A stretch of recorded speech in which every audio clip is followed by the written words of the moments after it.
Lisa Suarez. Welcome to the Keri Croft Show. Thank you for having me. Thank you for being here. I really appreciate it. So, Lisa, you may not know this, but you and I kind of got to know each other. This is before you knew me. Yes. Through me being a client at Lacquer. And that's why you're sitting here today, because I'm very impressed and just struck by how the authenticity and just when I walk into Lacquer, I could feel like, I don't know who owns this place, but it's all the vibes and all the good vibes. And so if you've been to Lacquer, you see the candy. Yeah. And it wasn't, and just having candy there is intentional. And it's like, you're like, okay, you're sitting down, you may have to wait. So I could just feel your thought process of making this little space nice. Or coming in after work and you're just a little hangry and you're like, I need a holdover. You need a little sugar rush, right? But then you don't just dump the Starburst. You're like, nope, we're going to do all pink. Yeah. And I noticed that shit because I know how hard it is to run a business. And I know that the devil is in the details. Yeah. And I just, every time I'd come into Lacquer, I have a million places I can go get my nails tinted and waxed. Yeah. But I'm like, no, let me go to the place that has like the little streamers out front. And you walk in and you feel like this person like, who is this person?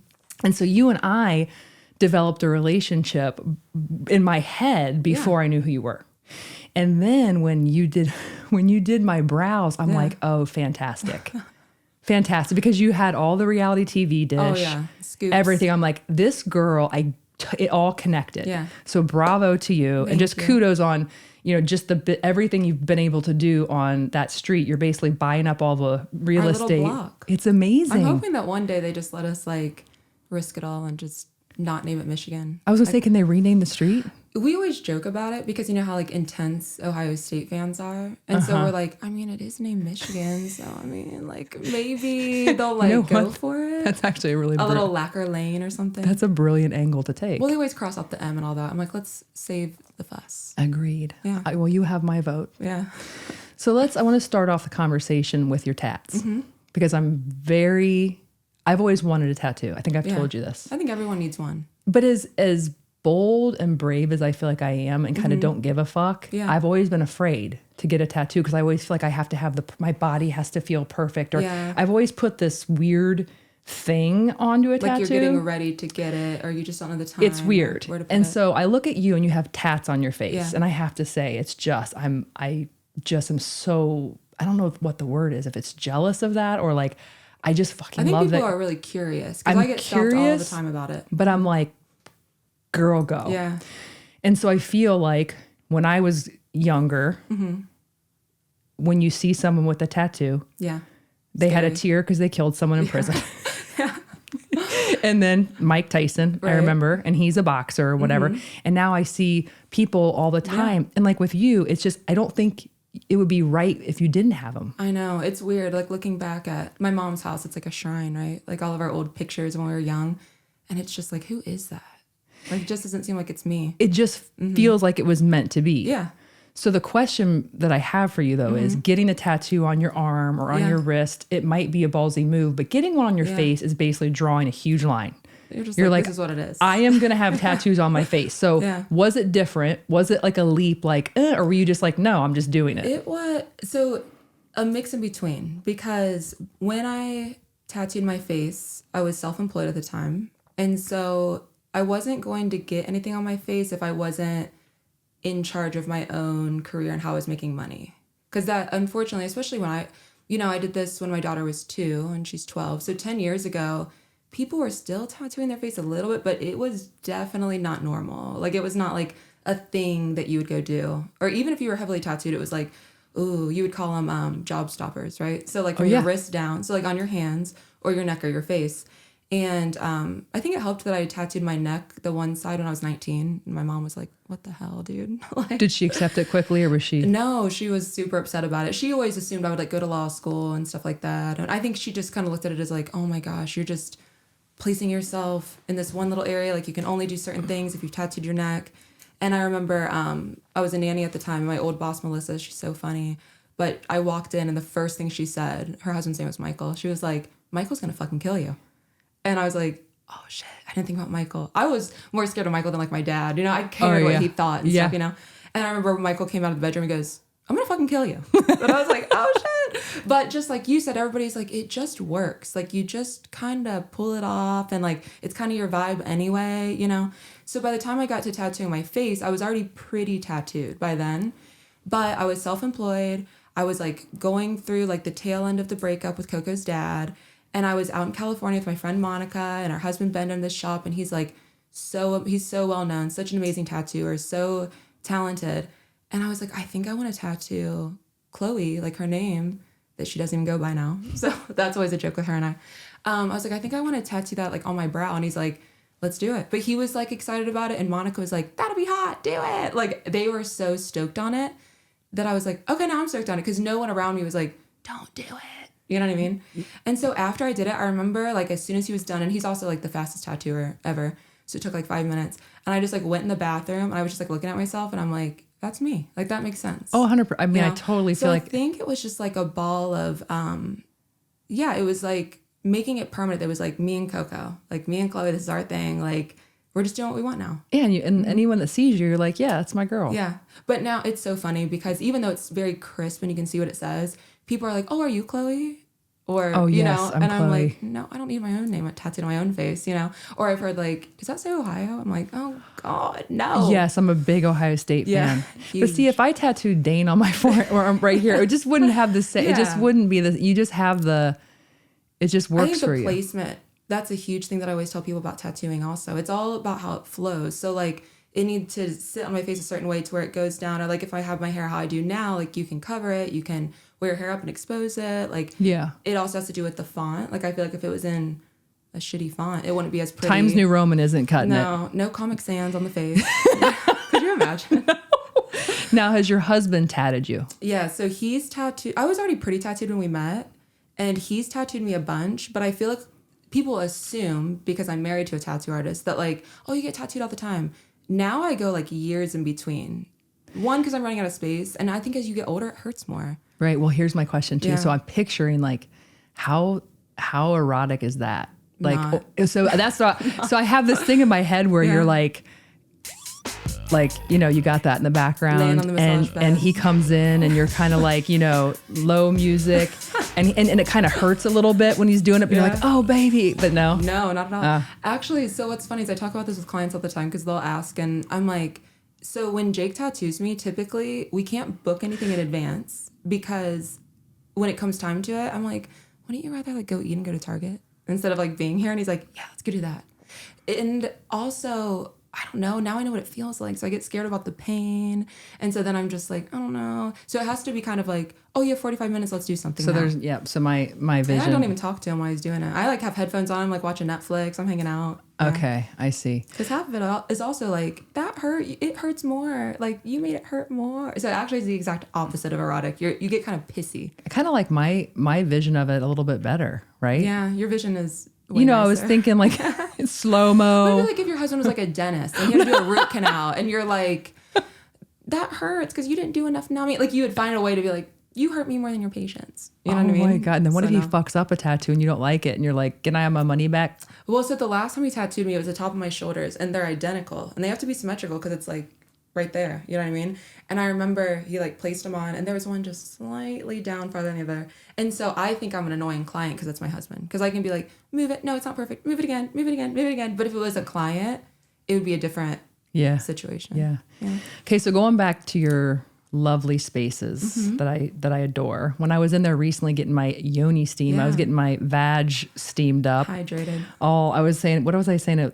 I felt like a dumpling, like a... Yeah, it was nice. Yeah. But I went to that bathroom that I've never been in before, and you have that sign up, and it's basically like, hey, everybody's welcome here, all walks of life, which it struck me. Like I looked at it and I was like, this is really fucking cool. Yeah. I feel like as a business owner, of course we accept everyone. Yeah. Like we're assuming it. But people don't always feel that Correct. way. So you actually drawing that line and saying that, it struck me in a really good way. And it made me feel like, wow, I think we need to do some more overt things to just make sure everybody knows. It's crystal clear, yeah.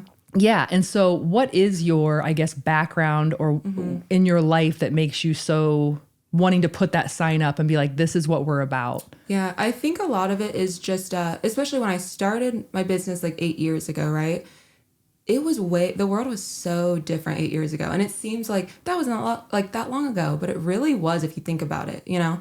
And I kept finding, it kind of ties into the whole reason I opened a business in general, was like, there was never a place for everybody. Like, and I feel like that's pretty normal. Like, you have a business and you're like, what type of client or customer or whatever comes here? And you can kind of visualize like, oh, that's like their target. This is their target. But there really aren't a lot of salons where it's like, okay, you see a lot of people of all different ages, all different backgrounds, all different range of genders, and this, like, you just don't see that in salons. It's kind of pigeonholed of like who goes there.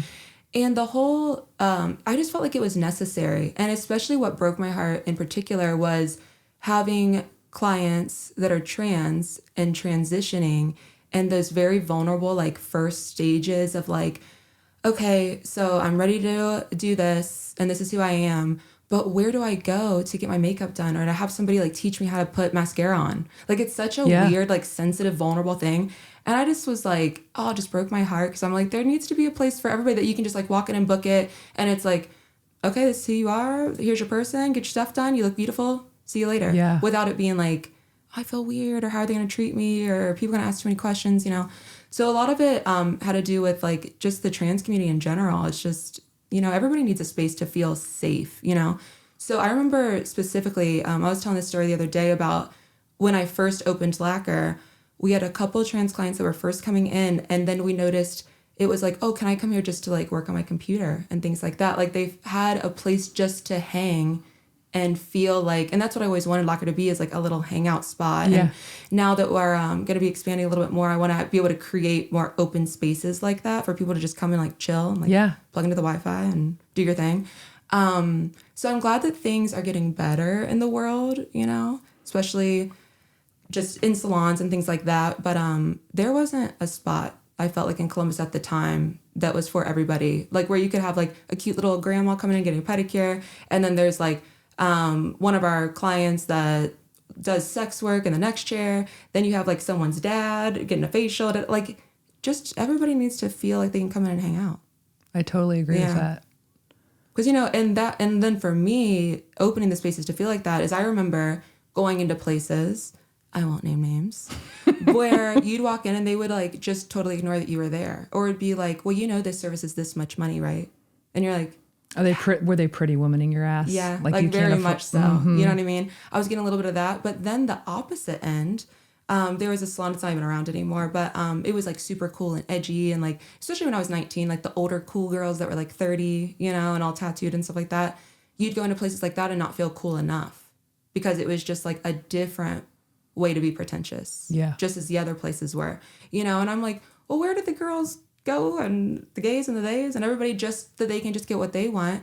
But then with also a very like diverse and range of service providers, because that's another thing, is like, I think it's really cool how many people we have, and that there's like, everyone is so different, like personality, looks, just what they're into. Yeah.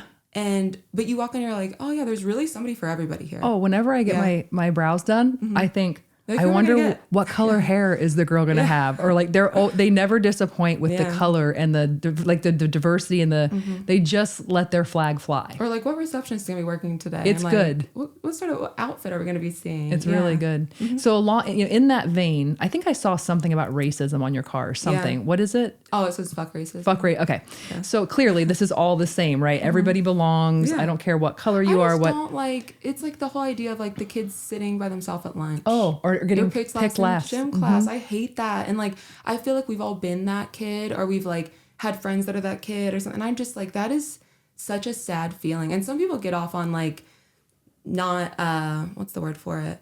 Like kind of being more the bully or like the top dog or like, you know, and I just have never been into that. So my question for you, because this has come up recently in some of my conversations with my friends, with racism and everything that's going on in the world, like if you're quiet, if you don't stand up and say something, you're basically complicit. You're basically going along with that. What is your, like when you hear something, or let's say you're at dinner a holiday dinner and Uncle Ed, who's like clearly, isn't going to change and is saying something, are you the person who's like, look, Uncle Ed, I'm going to fuck you up and we're not going to have a relationship? Or do you pick and choose your battles to say, all right, Uncle Ed is like, may not be salvageable, but I'm going to like, what are your thoughts on that? Do you feel like if you don't say something in any situation that you are basically saying everything?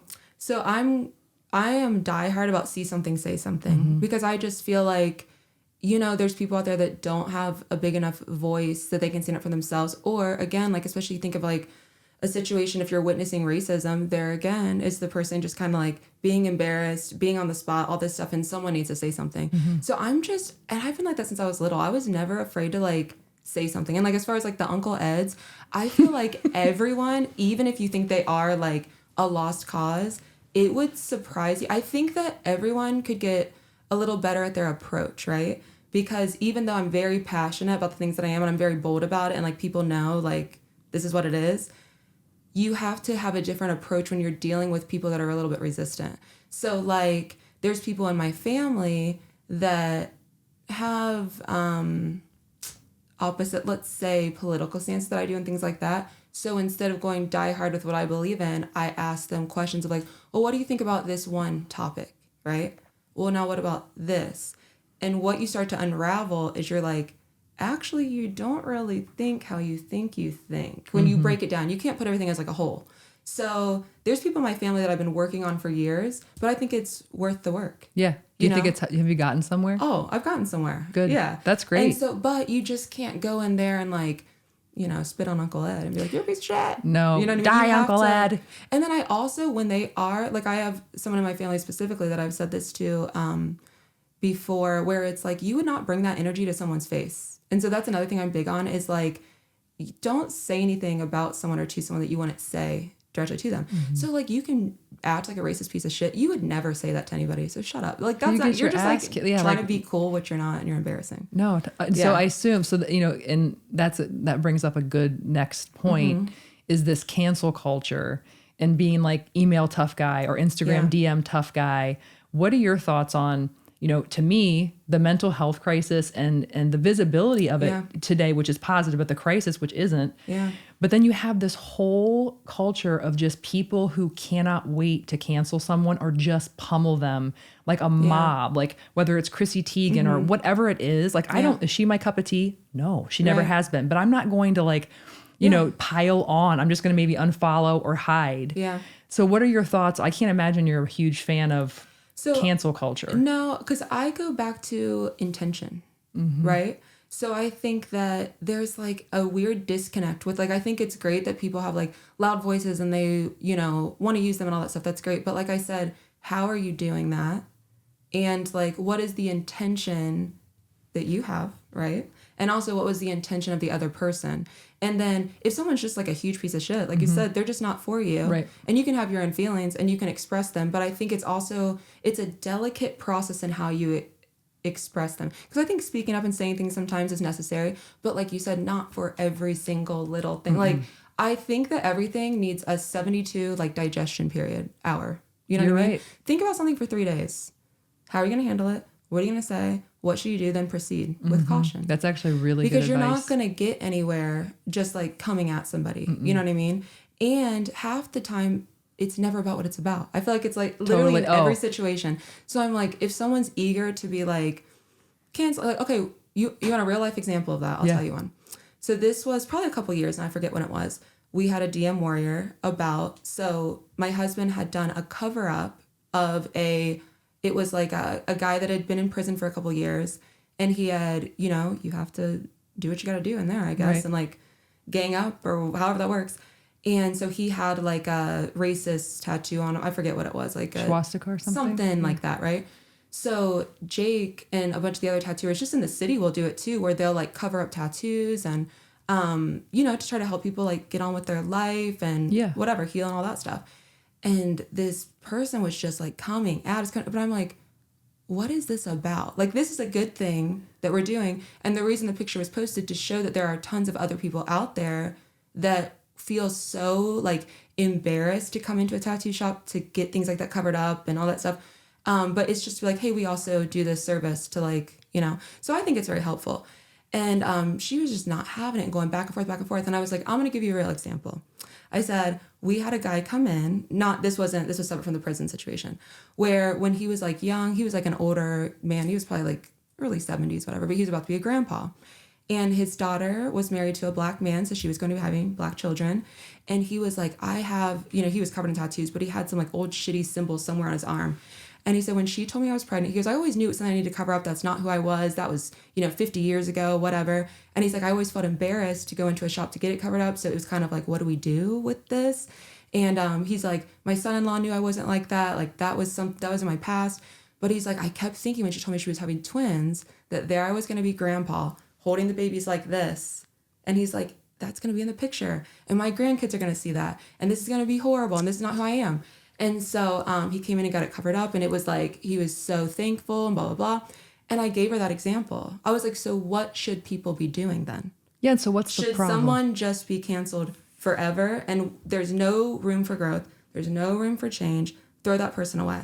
I think that if people are putting in the effort to be better or to like, things like that, cover up old tattoos or educate themselves, things like that. I think the cancel culture, I wish there was that much hype in trying to help people grow and be better. Totally agree. And improvement. So that we can all just like be better. And then we normalize changing your mind, becoming better, self-growth. So yeah, I don't like it. And I think that there's always something weird behind it. Like in this situation specifically of just like, why are we fighting all day? And I was like, in this amount of time that you're going to go back and forth with me in DMs, like I can just call you on the phone. Oh, I agree. Or if you want to learn more about it or, so there's been a couple things like that over the years that it's interesting. And I think it's once you figure out that some people are just very committed to misunderstanding you. Oh, yeah. Like when you can go next, I'm going to lose fast because you are very committed to misunderstanding me. So I'm not even going to deal with that. Yeah. But yeah, I have an issue with cancel culture. I mean, I do agree. Some people don't. It's a pile on. Like the Kanye thing. That was horrible. He should never have done it. Like that's not a good situation.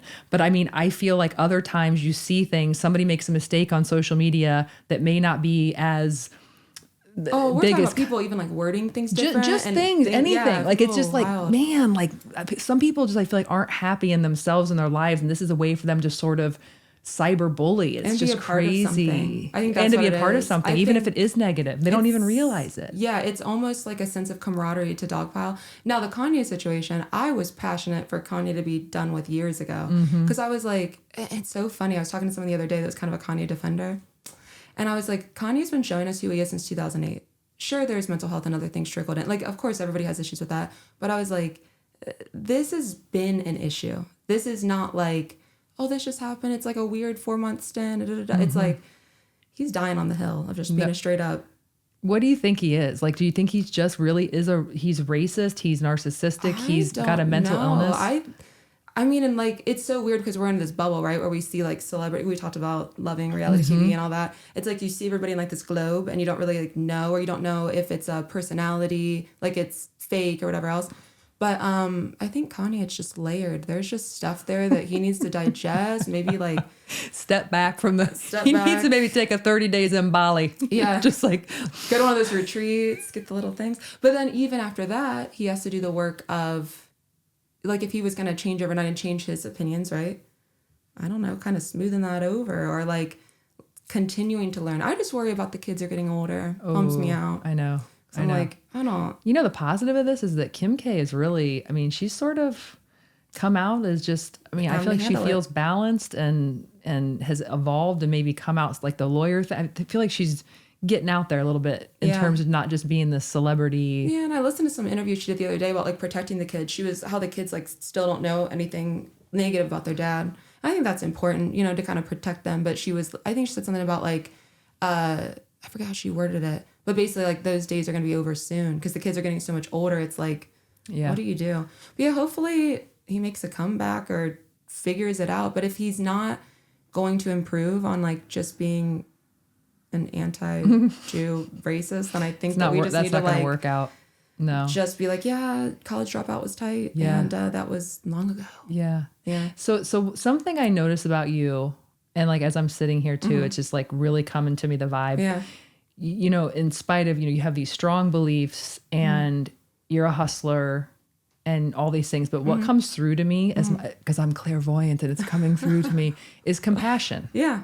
I feel it. You have this softness about you that I feel like you could really deliver a shit sandwich in a really amazing way, because I think you have true compassion, and not a lot of people have. I mean, a lot of people do, but some people just don't.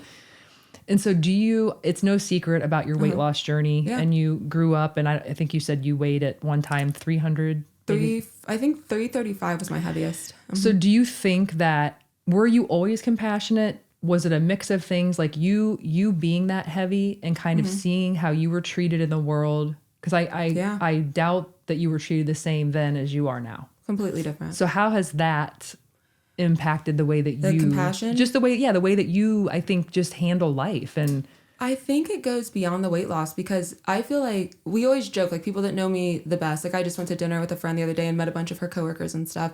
And I was telling stories and everything. And I was like, oh my gosh, I forget that I've lived like 60 lives in these 35 years. Like it's wild to think about, like just every point of my life I've been, and that's like looks or whatever, just relationships, situations. And I think that it's because I've been on all sides of so many different situations that it's like, I love seeing both sides and learn about both sides so I can understand people a little bit better. And I am a firm believer in some people just need a shot, or some people just need a little bit more confidence, or they just need a couple more years of growth, or just, you know what I mean? Because I'm a firm believer in like, we do this once. Oh yeah. That's it. There's no rehearsal for this. And that's what it is. But a lot of people live life like they have 10 rehearsals ahead. Yes. Or the next, like I said, the next round, I'm going to do this. You're like, I don't necessarily believe that. So my whole thing is like, I like to do what I want when I want to. When I have goals, I'm like going to try to get there if it's that important to me, to fit it all into this lifetime. But with that, there's people that we have to work with and know and get along with and stuff along the way. And I think it's just, we'd be writing off so many good people if we didn't show a little bit more kindness. And you just never know what people are going through. And that's something that with what I do all day with servicing people is like, you see somebody walking in, they could have it totally together. And maybe it's a client that you're like, wow, I hope I'm like that when I'm her age. Or like, I love, like, you know, whatever, just little things about them. But then they lay down, and after they're numbing and I'm about to do their brows, they're like, you want to hear this shit? And you're like, I had no idea that like maybe it's a client that's struggling with like infertility and she got told that day, that's it, no more chances. Or clients coming in and finding out that their husband has been having a 10-year affair, or that they found a bunch of stuff on their son's computer that he's suicidal, or that, so you know what I mean? Like we're all just like taking each other as face value. And so I think that's where the compassion comes in is, I've always been that person since I was a kid, like where people just open up to me. So I've been able to like see beyond the person a little bit more, and been the person that has been constantly evolving and changing. And you're seeing so many different sides of me that I think if we just had a little bit more patience and just invested in humans more, it'd be great. And that's why like the past couple of years have been so weird with like the disconnect, and then insert cancel culture and internet and like all that stuff. It's just like, can we get back to basics? It's too much sometimes. You're like, what is happening? It's very overwhelming. I feel like Jake and I were talking about that the other day. I was like, if I didn't have a business, I feel like I would just like not use social media. Listen, that you just literally took my thoughts. You know, I love it in some ways, and SOS keeps me dialed in and keeps my passion for wanting to do it and say certain things. But if it were just me, I think at times I'm like, man, you know, the unobserved life. I saw that the other day. I don't even know where, but it's like, there's something to be said for the unobserved life. And I'm like, you know what? I mean, not that I have a bunch of followers observing me, but you know what I say is privacy is the new luxury. It is. It is, and it's right? not a secret of it just being private. Just like, I don't know, not everything has to be out there for everybody to have your highlights, for people to have an opinion, you know? Yeah. So you said in this, what you were talking about earlier, when you said in your 35 years, you've lived so much. Lives, And so when I asked you prior to this, I was like, because I asked people for music, because I feel like I can get to know you a lot with like what music would you bang to? What makes you cry? Well, you had one on there that resonates with me, and I think a lot of people's Fix You by Coldplay. And I was just curious, what is it with that song? Like what? I don't even really remember when that song came out, but I 2006. Yeah, okay, so that was the year I was graduating. Oh yeah. The vibe. See, let me show off my mixing skills here. That. Yeah. Yeah. So 2006 was the year I graduated high school. So I think it was just when that song hit, it was a year of another year of transition. And I remember I went to a Coldplay concert and felt like it was like, I only had gone to that one. And I don't know, that was a experience. Like, it wasn't just about the concert. I was like, oh my gosh. I think it was just the time, the place, the age, the situation that was going on at the time. But no, I was obsessed with Coldplay. But I think it was the years that I was really heavily listening to Coldplay were like such nostalgia. It's kind of like I didn't put on that list though, but I love like 90s country. Oh, do you? Oh my gosh. The playlist I have. Like I love 90s country, and people are like, what? Because I'd go to the gym. That does not strike me. And they would think I'd be putting on like, I don't know, something scary, right? And I'm like, okay guys, are we up for Brooks and Dunn? And the guys are like, holy shit. I would think you'd be playing this. Exactly. But then I like that stuff too. I mean, who doesn't love that song? But 90s country came from, my dad was a radio personality growing up. So we grew up in the radio station. Are you kidding me? Well, that makes sense. WMRN, Joe Suarez. Really? Yeah. So that's like, was us going to my dad's on the weekends was in the radio station. Oh my God, I love that. And playing around in the green room and yeah. Okay. Yeah. Well, okay, so before we wrap up, and this has been I've loved this, chewing the fat. I mean, we have to have you back. Yeah. I mean, I feel like this could be like a monthly cameo. We could sit here all day. Chewing the fat with you. But give me just what is on the horizon for you? Yeah. I mean, are you looking for lacquer galleries all over? Are you looking to evolve? I think people like expect that or assume that, but even just from when I had the Clintonville location and Italian Village until we could expand once that spot opened and right next door to us in Harrison West, which is another thing. People have been like, oh, you had to close 2 salons during COVID. I was like, we expanded.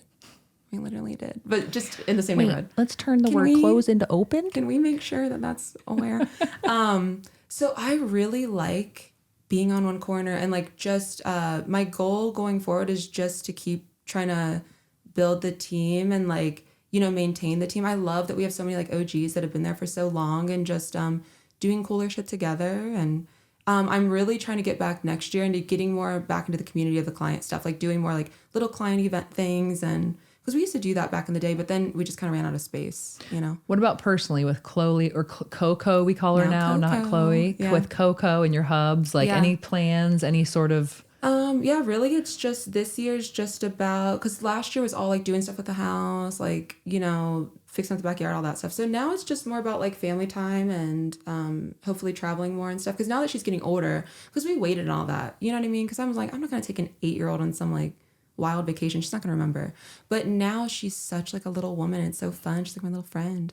So we just like pal around and I just really want more family time and just, I don't know, I feel like these next couple of years are going to go so quick. Like from 12 to 18 is, yikes, that's going to be so fast. And then she's out doing her thing.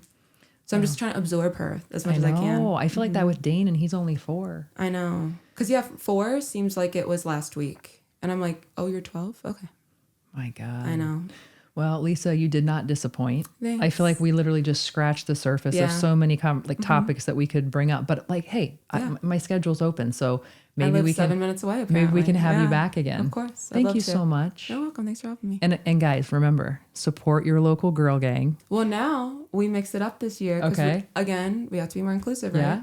So we're going with the whole support your local creative.